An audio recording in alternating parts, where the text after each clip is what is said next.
今天我教大家几个科学染发小窍门，让你安全变美。春节团聚，谁不想用最好的状态出现在亲朋面前呢？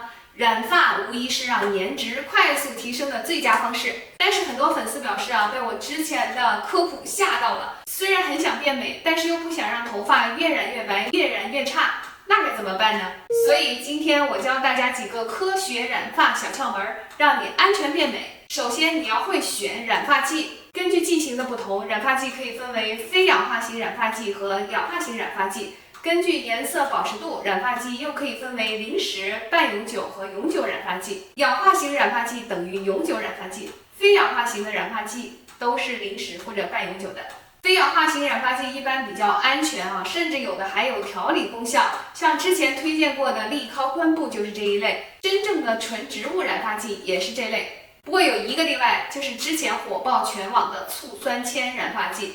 它虽然也属于非氧化型，但是铅有神经毒性，因此它是最不推荐的染发剂。非氧化型染发剂中的色料呢，可以用范德华利、离子键等分子间的相互作用力跟头发上的角蛋白结合，从而让头发上色。但是分子间的作用力是比较弱的，需要多次使用才能够覆盖白发。而且呢，一旦停用也很容易被洗掉。所以今天主要想聊的是氧化型，也就是永久染发剂，因为它上色快，覆盖力强，而且一旦染上呢就不会被洗掉。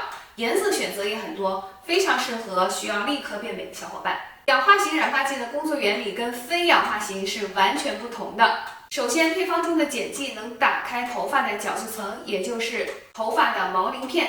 然后无色的小分子染料前体会进入皮质层，接着在碱性环境和氧化剂的作用下，前体会相互结合，生成大的有颜色的染料分子。因为分子量很大，所以不容易流出，从而永久的停留在头发的皮质层了。可以说，如果把非氧化型染发剂比喻成冰箱上的冰箱贴，那么氧化型的染发剂就好比用钉子固定在墙上的置物架。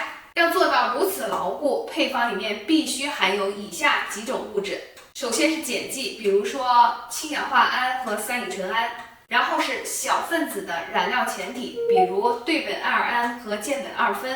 还需要有氧化剂，比如过氧化氢。但是这些成分每一个都不是善茬。碱剂会破坏发质，影响头皮的菌群平衡。染料前体一方面有高致敏性和刺激性，另一方面呢，部分成分进入毛囊会抑制头发本身的黑色素的生成。强氧化剂进入毛囊会促进干细胞的衰老，促进白发的发生。也就是说，无论是对于头发还是对于头皮，永久型染发剂的配方都很不友好。所以建议大家做好以下几点，把染发剂的伤害降到最低。首先是不要在染发前洗头，因为头皮上均匀分布的油脂就像是一层保护膜，可以减少染发剂对头皮的伤害。更不要在头皮受损的时候去染发，因为破损的皮肤会让更多的染发剂进入皮肤深层。其次，找专业人士帮你染发，而不是自己在家染发。自己染不但不容易染得均匀，还容易让头皮接触到更多的染发膏，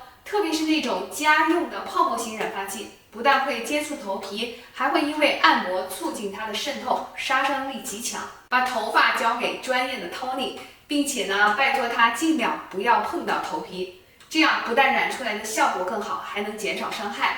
这个钱不要省。大概有5%的人会对小分子染料过敏。常常染发和做过纹身的人风险是更高的。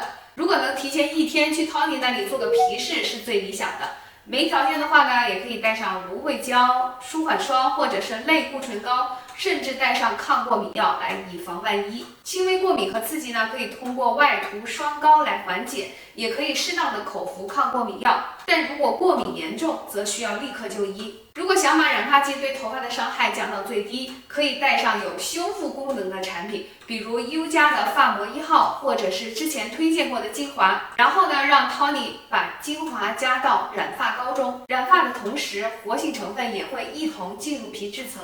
这样做可以有效减少氧化剂和碱剂对皮质层中二硫键的破坏。甚至有的粉丝反馈这么做完，发质比染发前还要好了。最关键的一步来了。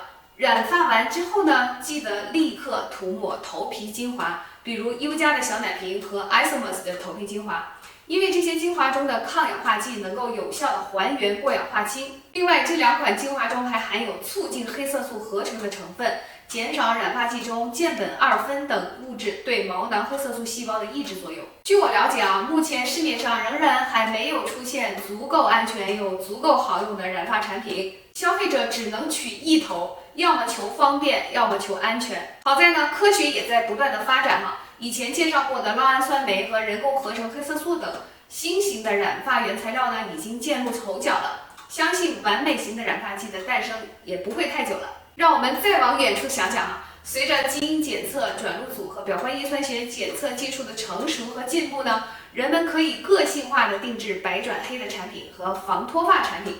到时候我们再也不用为3000烦恼丝而烦恼了，想想就很期待。好啦，这期丁妈视点评就到这里了。如果你觉得有收获呢，请别忘了点赞、收藏和转发给有需要的小伙伴。就到这里啦，下期再见啦，拜拜。